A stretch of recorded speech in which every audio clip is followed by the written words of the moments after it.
dilakukan itu malu. Itu berarti aib.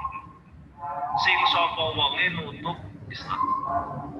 Mongko Gusti Allah bakal nutup aib dhewe ning dunya lan ning akhirat. Pun sewu kula jenengan itu gudangnya aib Bapak Ibu.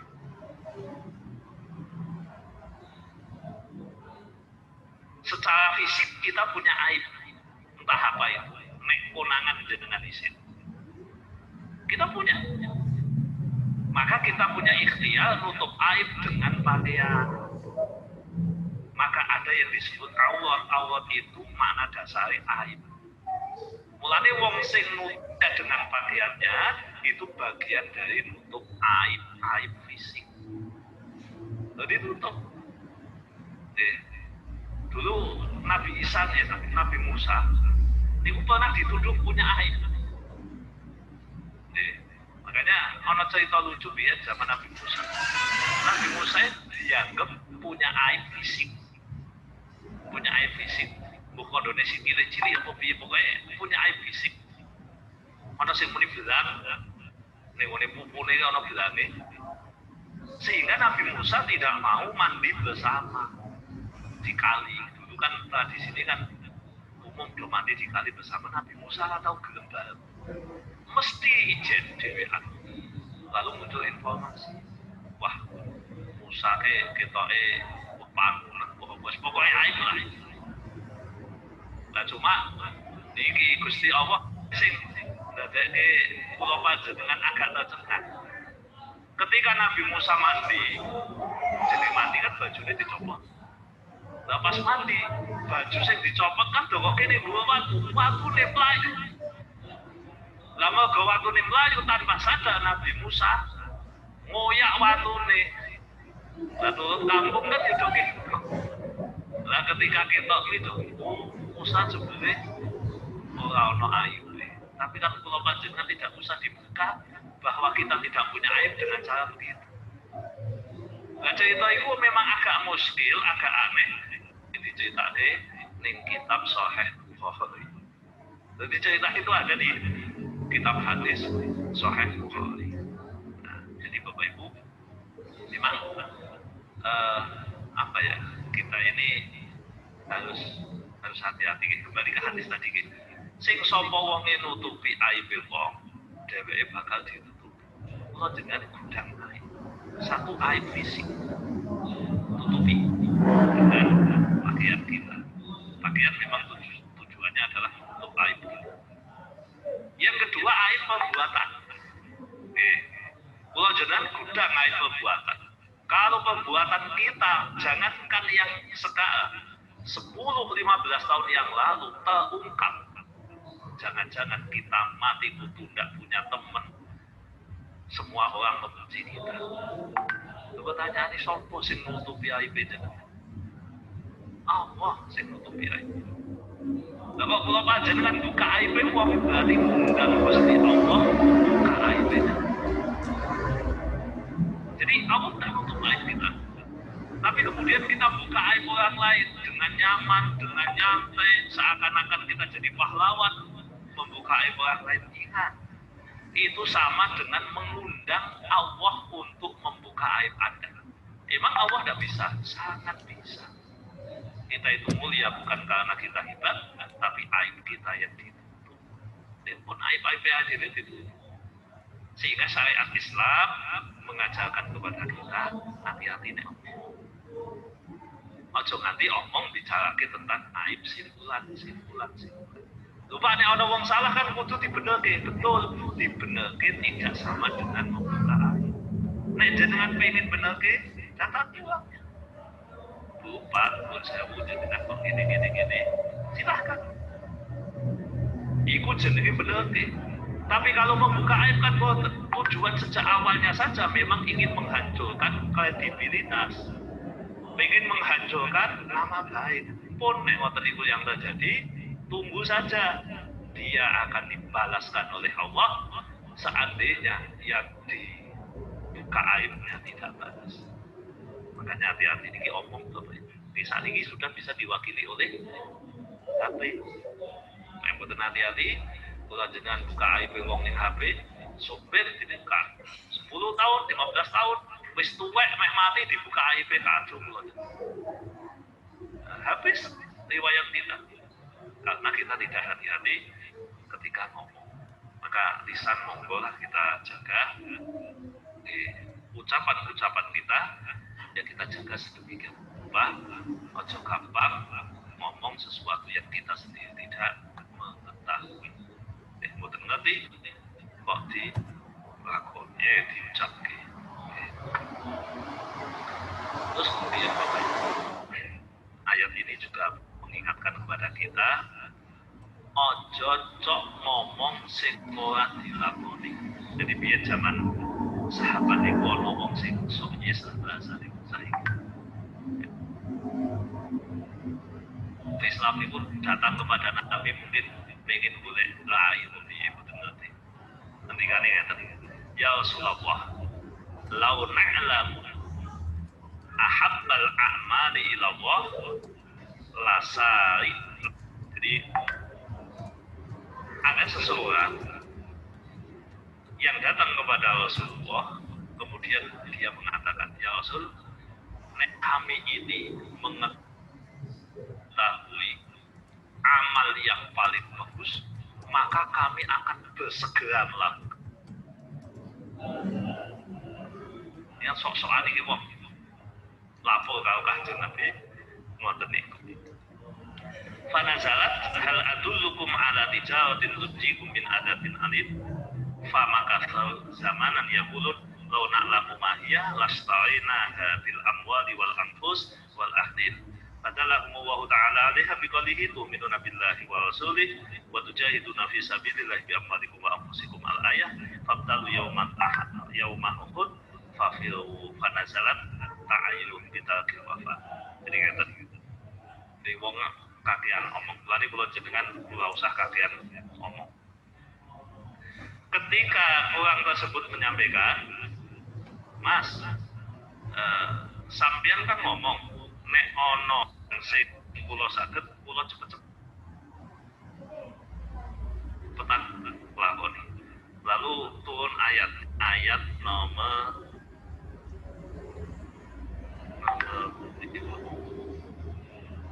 al-adlukum ala tijaratin tujikum. Ayat nomor 10. Jadi ayat nomor 10.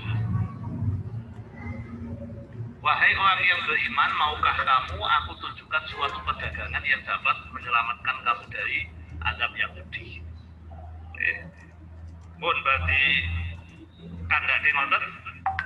Terus mereka pada diem sebentar lalu ngomong, kalau memang itu yang terjadi, ya kami akan membelinya, untuk membeli kebaikan, membeli surga dengan harta, jiwa dan keluarga kami. Maka kemudian Allah menegaskan ayat berikutnya, tu'minuna billahi wa rasulih wa tujahiduna fi sabilillahi bi amwalikum wa anfusikum. Nah, sebentar lagi ternyata ada perintah untuk mengikuti perang Uhud. Bahkan mengikuti perang Uhud ternyata wong do. Nuwun sewu Kanjeng Nabi kula kathah urusan. Nuwun sewu Kanjeng Nabi anake kula isih cilik. Nuwun sewu Kanjeng Nabi kula nembe masuk angin. Bla bla bla macam-macam alasane. Lah terus dingendikan iki. Lima taquluna ma la taf'alun. Mengapa kamu mengucapkan sesuatu penjelas tidak melakukan? Sehingga di sini para ulama menyampaikan, kula jenengan nek kita ora mampu nglakoni ora usah rewel, ora usah kaget. Mending kita mengucapkan apa yang kita mampu lakukan. Fattaqullah mastata'tum, bertakwalah semampu Anda. Jadi ora usah ngoyo-ngoyo macam-macam apa meneh diomongke. Ketika kita bicara visi, kita ngoyo-ngoyo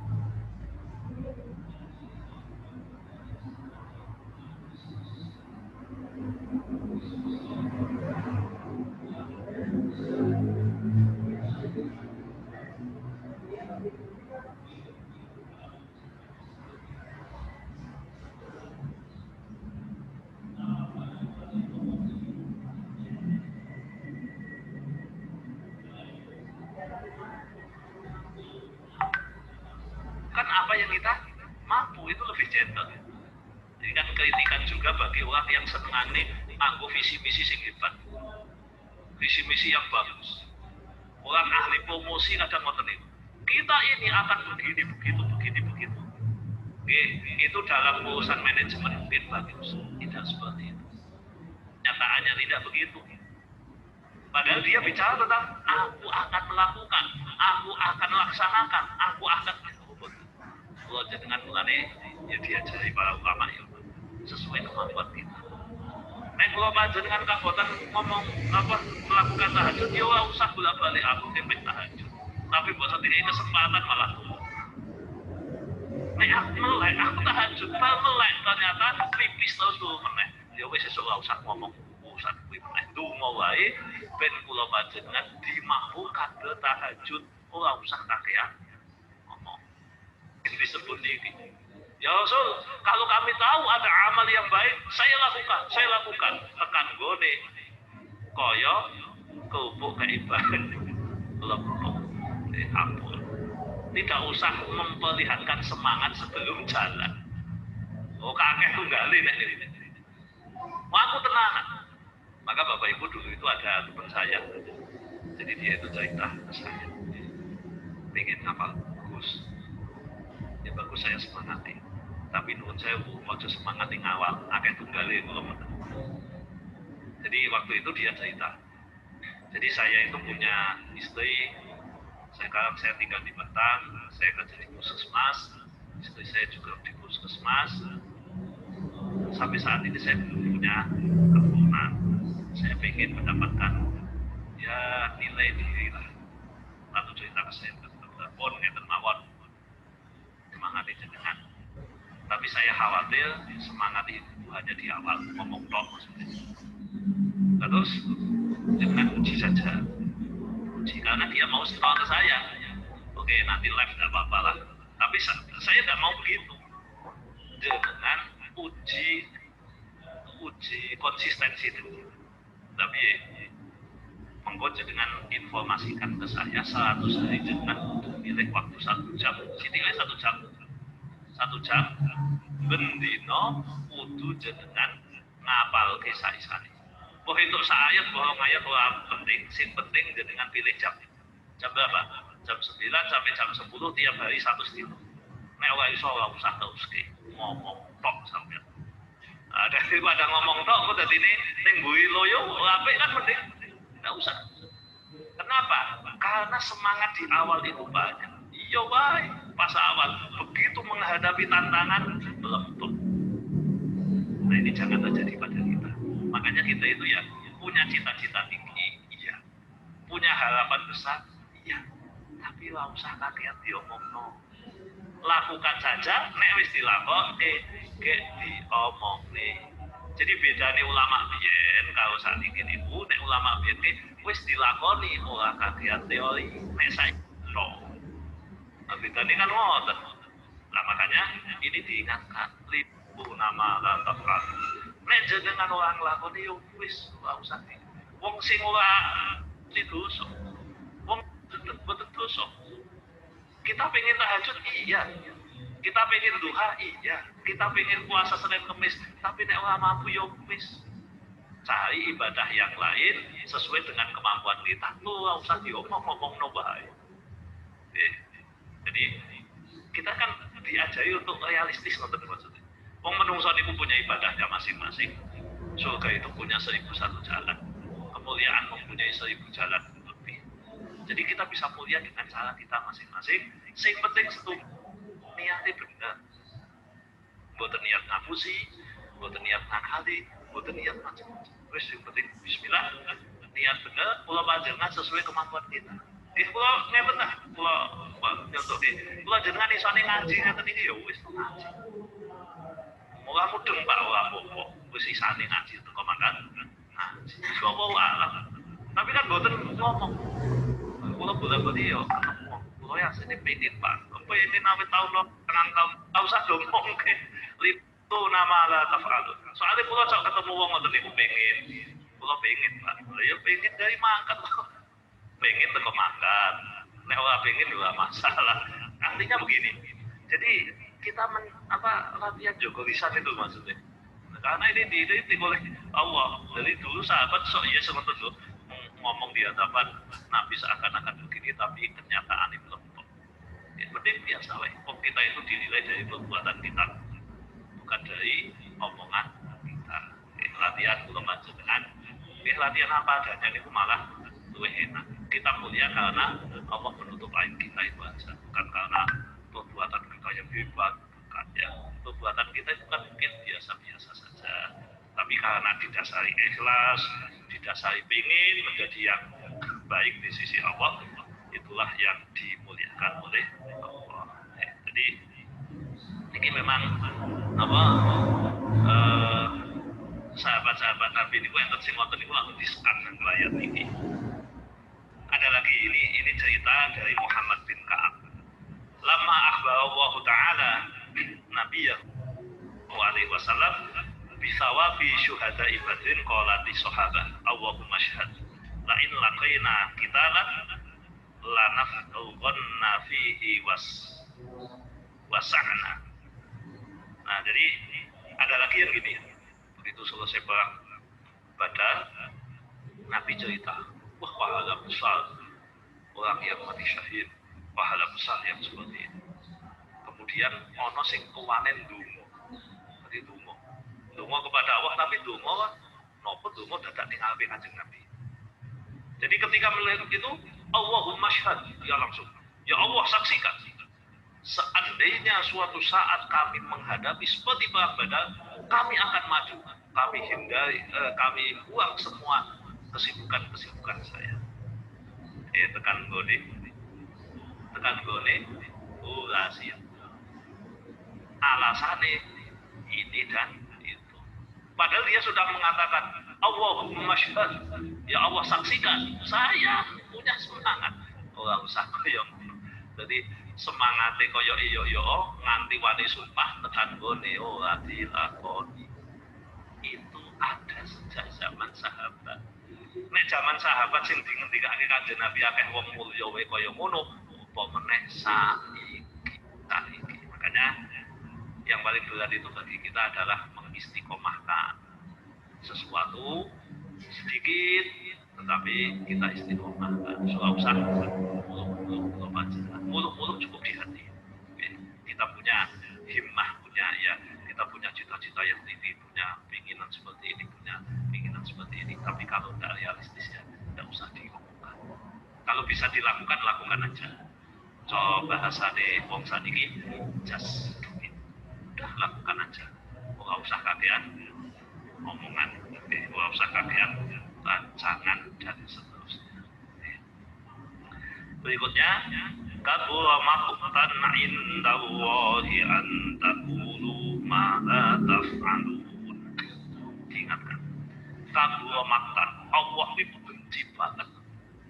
Maqtan itu bendu nemen. Godok maqtan itu sebutan untuk kemurkaan. Wis ana kabura gede banget maqtan. Jadi kabura maqtan indallah, bahwa Allah itu sangat membenci ketika kalian melakukan kejahatan. Jadi ditegaskan dua kali. Tadi pertanyaannya lima taqulu nama la taf'alun. Di sini ditegaskan kabura maqtan indallahi an taqulu ma la taf'alun. Allah sangat membenci orang-orang yang mengatakan apa yang tidak dia lakukan. Cerita bohong itu tidak disukai. Cerita bohong tentang diri. Umpamane, kula pengen ketok mulya kan gampang. Caranya apa? Menceritakan seakan-akan saya hebat. Betapa banyak orang yang cerita tentang dirinya dengan hebat terus dibunjuli kalau mengikuti. Banyak loh Bapak Ibu. Banyak cerita yang bumbunya itu lebih besar daripada cerita yang sampai tahayul, sampai berlebihan. Itu kan faktor utamanya karena ada yang menceritakan secara berlebihan. Kadang bukan yang dilakukan. Makanya kita itu hati-hati di dalam mengutip cerita. Saya selalu sampaikan. Nek cerita niki iso, saya akan sampaikan ibu iso ini ya.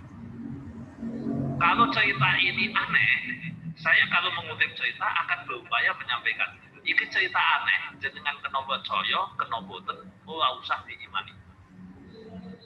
Boten usah diimani. Tapi kalau jenengan ingkar 100% ya jangan. Artinya menjadi hasanah bagi kita, yo. Jadi manusia koyo. Jadi cerita-cerita ini bisa jadi benar, tetapi bumbunya ini yang jadi masalah. Apa meneh nek wis fanatik. Nek wis fanatik. Makanya ketika ada di suatu saat ada yang cerita ke saya, wah, apa kalau niku itu cerita ternyata manusia sing paling mulia sak dunya kuwi Syekh Abdul Qadir Jilani. Kok kaget? Kok iso? Ya iso. Lah wong nalikane iso Mi'raj, Kanjeng Nabi munggah dewanya dek. Terus Syekh Abdul Qadir kok terus digendong, dipanggul sehingga munggah kan. Lah bayang kene iki lek munggah nggo apa kula takut. Kok ora nyandak ki lek munggah nganggo apa? Wis ora nyandak pokoke. Dadi amping-amping ngeten. Kula ngeten. Cerita niku apa cetha. Bahwa Syekh Abdul Qadir Jilani itu mulia. Beliau ulama besar. Tapi nek dengan ceritane kebablasan, ora usah koyo ngono. Ora usah koyo ngono apa? Apa yang benar dilakukan? Kalau tidak, ingat ayat ini. Kamu maqtana indallah antakulu mala taf'al. Allah murka benar kalau kalian mengatakan sesuatu yang kamu tidak melakukan. Syekh Abdul Qadir orang lakoni koyo ngono riwayate yo cetha. Nek riwayate boten cetha ya boten usah disebut. Nek umpamane disebut ki harus mengatakan aku itu cerita koyo ngene tapi mbuh bener kok ora. Tapi apalagi membuat kesimpulan bahwa beliau lebih mulia daripada Rasulullah, itu kesimpulan yang ngawur. Tetap tidak boleh siapapun kita sebut atau khalqi indallah Rasulullah. Semulia-mulia makhluk di Gusti Allah, ning di Gusti Allah dia mesti Rasulullah. Tidak ada yang lebih mulia dari Rasulullah. Dan ini orang cerita yang mengindikasikan bahwa Rasulullah tidak lebih mulia, ya kita tolak. Jadi hati-hati nih. Ya, cerita itu kan memang bisa didesain untuk memperkokoh rakyat dia seperti. Jadi digede-gede gitu, di pol-pol. Nah ini kita makanya ada dulu itu ada profesi jadi kosos. Kosos itu tukang cerita. Jadi tukang cerita. Memang dia senengane gawe cerita. Kaya saat ini ya novelis tapi verbal. Jadi gitu dongeng gitu. Ya ada untuk anak-anak itu kan ada profesi pendongeng. Nah, nek pendongeng saat ini kan nganggo fabel, cerita binatang. Nek ini boten sing diceritake sehingga ceritanya mengandung unsur seakan-akan ini agamis yang dibumbui mistis, terus kemudian dibumbui dengan hal-hal yang lain. Padahal sing diceritake yo kaya ngono kok. Ya kaya wong Syiah nek ceritake sahabat Ali. Lane Bapak Ibu.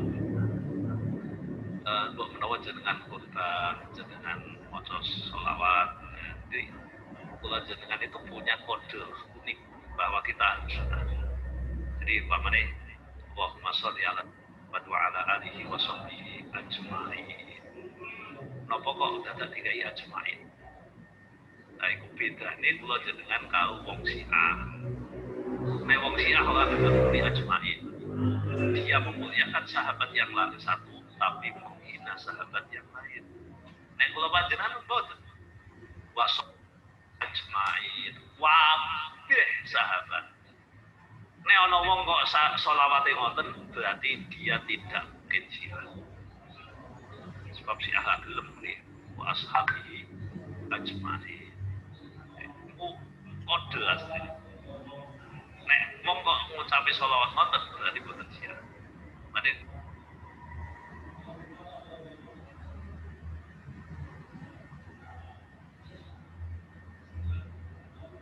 jenengan yo aja gampang nuduh wong Syiah. Wong Syiah kok ana Abu Bakar radhiyallahu anhu. Ora mungkin wong Syiah muni Abu Bakar radhiyallahu anhu. Ora gelem deh. Umar bin Khattab radhiyallahu anhu ora gelem. Tidak mau. Kenapa? Dia tidak mau. Yang dia lakukan mungkin la'anallahu alaihi. Semoga Allah melaknat dia. Itu wong Syiah. Tapi tadi kalau panjenengan supaya bedake kodene wa alihi wa sahbihi ajma'in. Itu kode loh Bapak Ibu. Kode. Sebagian kita mungkin tidak paham. Tapi itu ajma'in ini menunjukkan bahwa sahabat Rasul itu semuanya layak mendapatkan sholawat. Layak mendapatkan doa dari kita. Tidak ada yang kita pilih dan kita pilih. Nah, efeknya orang Syiah itu kan ketika meninggikan seseorang, dia meninggikan berlebihan, menceritakan sesuatu yang sebenarnya oleh sahabat Ali tidak bukan, tapi di gede-gede. Lah kalau jenengan monggo latihan proporsional.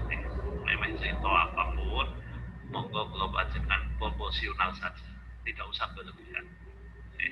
Bahwa kita memuliakan Rasulullah, ya wajib. Kita memuliakan semua sahabat, kita memuliakan para waliullah, kita memuliakan para orang soleh. Tapi nek ceritane wis ora ono sanate ya cetha. Kula panjenengan boten usah bergas. Jadi cerita itu kan harus ada substansi yang ingin kita ambil apa di situ. Kalau hanya pengen wah-wahan baik, mungkin boten usah. Bahwa orang punya kelebihan, iya, punya kelebihan masing-masing. Jadi kabur maktan indallah, begitu marahnya Allah, begitu bencinya Allah, antaqulu ma la taf'alun, ketika Anda mengucapkan sesuatu yang Anda tidak melakukan. Kita lanjut dikit. Ini sebenarnya agak berbeda tapi ada sambungannya. Bapak Ibu, Imam Al-Haddad itu nanti ketika ya khususnya kalau dengan sinso aja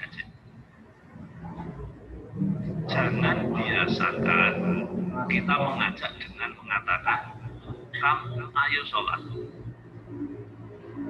Nah, biasakan ucapan mari kita sholat. Artinya apa? Ketika saya menyampaikan sesuatu kepada panjenengan, bisa saja saya belum melakukan. Saya ngajak panjenengan zakat, belum tentu saya sudah berzakat. Saya mengajak Anda puasa, belum tentu saya sudah berpuasa. Nah, ojo kongkon wong nek dhewe durung lakoni.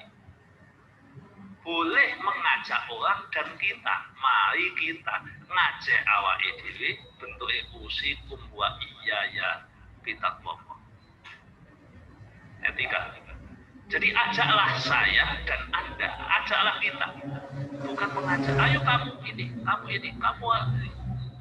Ini etika yang disampaikan oleh Imam Al-Haddad di dalam kitab beliau cerita itu bahwa untuk menghindari kenapa Anda mengatakan sesuatu yang Anda tidak melakukan. Nopo sampean ajak sholat duha padahal ora tahu sholat duha. Apa salah? Tidak salah kalau Anda mengajak orang lain dan Anda sendiri. Bisa jadi saya mengajak Anda, saya belum melakukan. Tapi kuwi ono iki. Niate mboten ngongkon wong dhewe mboten. Kita bersama-sama ingin menjadi baik. Ternyata bentuknya sing dijek luwih cepet disiki. Bisa kan? Bisa. Dan itu tidak masalah. Karena kita bukan tidak melakukan, kita mau melakukan. Kita mengajak orang untuk melakukan. Ayo kita puasa Senin Kamis. Dengan puasa, ya saya belum puasa, makanya saya menggunakan redaksi. Ayo kita, aku dan kamu. Ya, aku dan kamu, ayo kita melakukan hal yang sama. Mungkin Anda bisa lebih dahulu. Iya, tidak masalah. Siapapun yang lebih dahulu, karena ini prinsipnya fastabiqul khairat, berlomba-lomba dalam kebaikan. Ibu sing tinggal-tinggalnya Imam Al-Haddad agar kita tidak tergolong mengatakan sesuatu yang tidak kita lakukan. Jadi Tidak apa-apa kalau panjenengan belum benar ngajak orang lain menuju kebenaran yang hakiki. Yang tidak boleh itu begini, seperti di surat Al-Baqarah itu, ata'muruna an-nasa bil birri wa tansawna anfusakum wa antum tatluna al-kitab. Apakah engkau perintah orang lain melakukan kebaikan sementara Anda melupakan diri Anda? Artinya dia meninggalkan. Jadi kongkon ape tapi dia memang meninggalkan dengan belum melakukan beda. Anda memerintahkan tapi Anda meninggalkan, malah melupakan dirinya. Itu sifatnya wong yang sing dikritik oleh Allah. Atau mengatakan, ojo ngapusi, padune ngeten. Anda ojo ngapusi saya, biarkan saya ngapusi Anda lalu yang jadi watang sauna angkusakum di situ dimaknai bahwa Anda itu tidak mau, tidak ada niatan untuk melakukan hal tersebut. Itu saja kalau kita belum melakukan, ya ngomong tapi ojo bolak-balik, ojo akeh-akeh seperti tadi.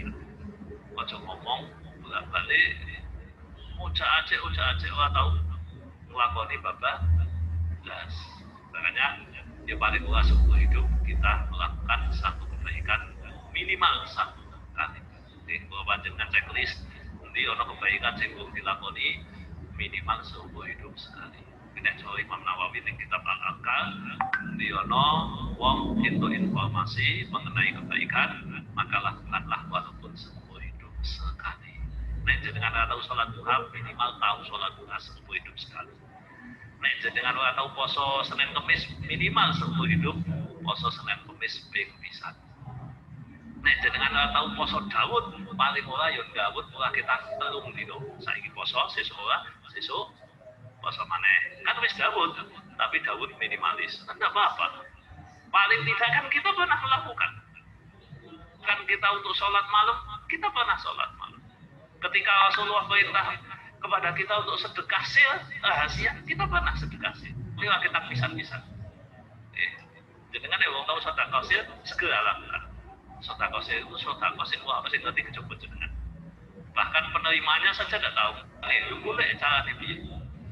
Lah nek takon kula dadi ngerti piye Pak carane Pak. Ayo monggo apa jenenge kirim ning rekening ayo ngerti ora sih. Tapi carane yo sak karepe jenengan. Sing penting jenengan pernah sekali sedekah tanpa dia ketahui. Wis sing ngerti jenengan tok. Tidak ada yang tahu. Enggak paling puas seumur hidup pernah.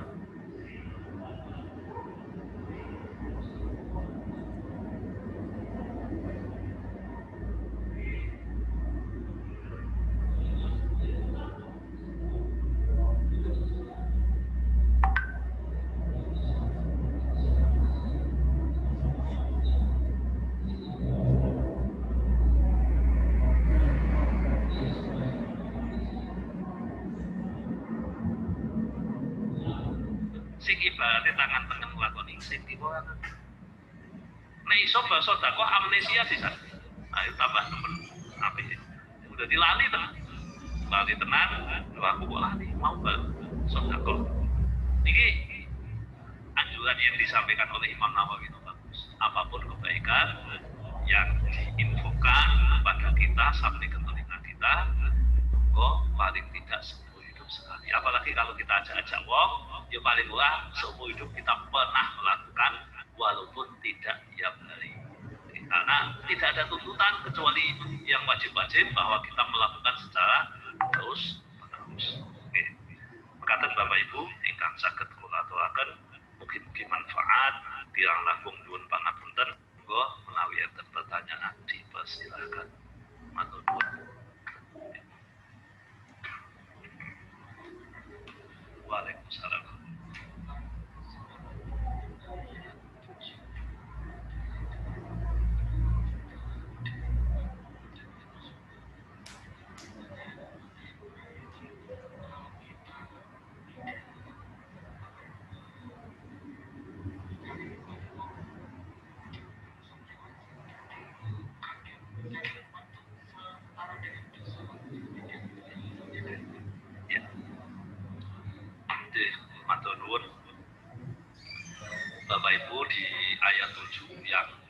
akhir ayat potongan ayat itu la in syakartum la azidannakum wa la in kafartum inna adabi lasyadid.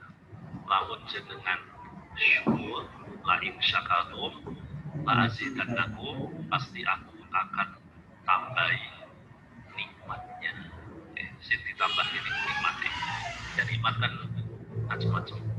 Wala in kafartum, jika kamu kufur, sesungguhnya azabku sangat pedih. Nah, titik poin kita adalah wala in kafartum. Orang kufur nikmat itu dosa, iya. Kufur nikmat itu dosa, bahkan bisa masuk neraka karena kufur nikmat. Cuma apa yang dimaksud dengan kufur nikmat?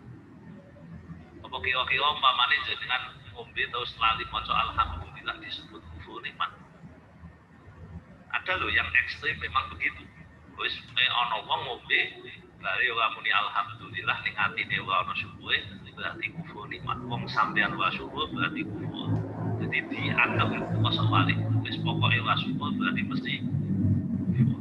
Malah ana sing ngendikan, ngombe go tangan kiwa ku ya kufur nikmat. Lah ya berarti kula jenengan iso mlebu neraka mergo ngombe go tangan kiwa kabeh. Mangan go tangan kiwa kufur nikmat. Kula panjenengan biasa nglakoni mangan go tangan kiwa, tahu Pak kula. Lah nek go garpu aku kiwa. Jenengan maem go garpu kan go kiwa. Coba jenengan jajan apa niku stik ning aku kan go garpu to. Sing tengen go pisau sing kiwa go garpu. Utawa mangan biasa kan banyak yang pakai garpu. Itu ada yang menyebut sebagai kufur nikmat. Ya, tentu itu kufur nikmat majazi ya, majas. Hakikatnya begitu. Jadi yang disebut kufur nikmat itu yang dimaksud di ayat tadi adalah menggunakan nikmat untuk melawan Allah. Aku jenenge kufur nikmat yang disebut dengan inna adabi lasyadid. Jadi itu kufur dimaksud adalah mengingkari bahwa nikmat itu minallah, bentuknya dengan melakukan kemaksiatan dengan nikmat itu. Jadi tidak berdiri sendiri. Tidak berdiri sendiri. Nah ini kan tafsir nanti. Makanya yang mengekstrimkan tafsir kufur nikmat, ya begitu. Kok turu wae ngufuri nikmat Gusti Allah. Jenengan tidur itu tidak mengkufuri nikmat Gusti Allah. Yang ada jenengan menyia-nyiakan waktu. Apakah menyia-nyiakan waktu termasuk kufur nikmat? Tidak. Ya kan nikmat. Padha wong muni mubadir. Mubadir dosa betul. Sendiri nakal ikhwanas syayatin. Mubadir itu kancane cinta.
dosa kan yo amung setengah piring sak upo kan ya tetep ya podo. Apa bedanya sak upo karo setengah piring? Substansinya kan sama, podo-podo dikanggo kan ngoten.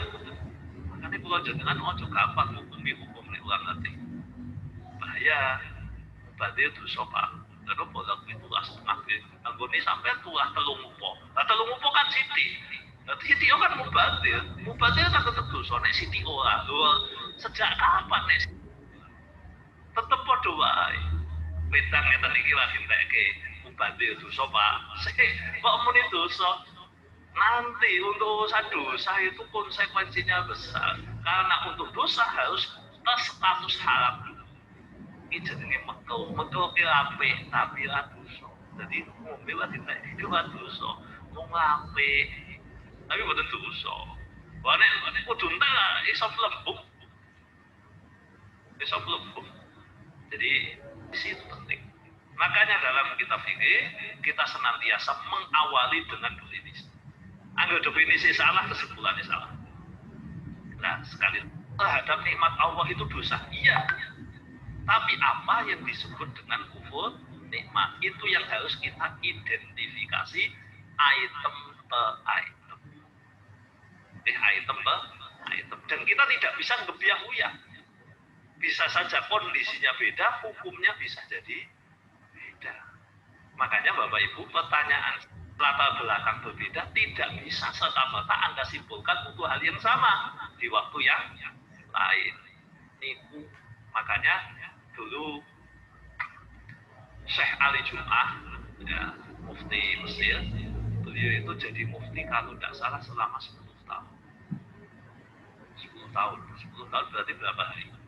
3.650. Beliau memberikan fatwa ada 9.000-an fatwa. Ditakoni kok akeh men dijawab. Fatwa pertanyaan itu memang spesifik pada kasus per kasus, kronologinya bagaimana, kondisi yang latar belakangnya bagaimana muncul hukumnya. Karena kufur nikmat perbuatan yang tidak benar. Cuma apa itu yang disebut kufur? Mengingkari bahwa nikmat itu kenapa? Yo jelas tuh deh. Nek jenengan mengatakan ini banyu kuwi. Sapa muni Gusti Allah? Ora banyu dikai wong Gusti Allah. Ora ono Gusti Allah dene. Aku jelas terus. Dan kufur nikmat mengingkari bahwa nikmat itu minallah. Jadi betul kalau Anda bersyukur Allah akan nambah nikmatnya. Kalau Anda kufur maka ingat adab Allah sangat keras, sangat menyakitkan bagi orang yang mengkufuri nikmat Allah. Tapi nuwun sewu, ojo seneng ngecap wong liya ngufuri nikmat. Nek kula jenengan definisi ini ora paham. Definisi ora paham kok berarti potensi salahnya tinggi. Gitu deh. Atau nuwun.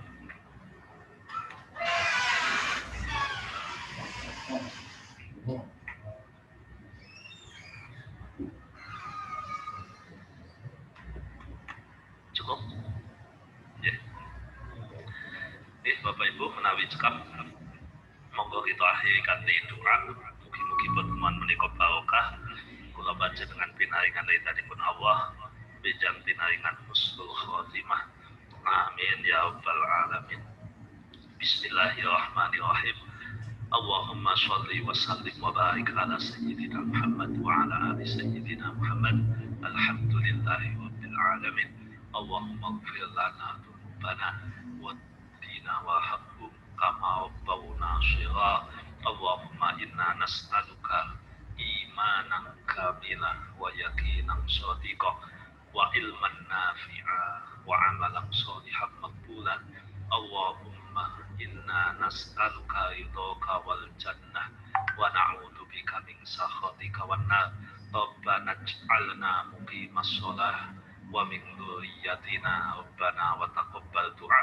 Rabbana atina fid dunya hasanah wa fil akhirati hasanah wa qina adzabannar. Subhanakallahumma wa bihamdik asyhadu an la ilaha illa anta astaghfiruka wa atubu ilaik. Wa Muhammad walhamdulillahi rabbil alamin. pun ya nyuwun pangapunten. Assalamualaikum warahmatullahi wabarakatuh.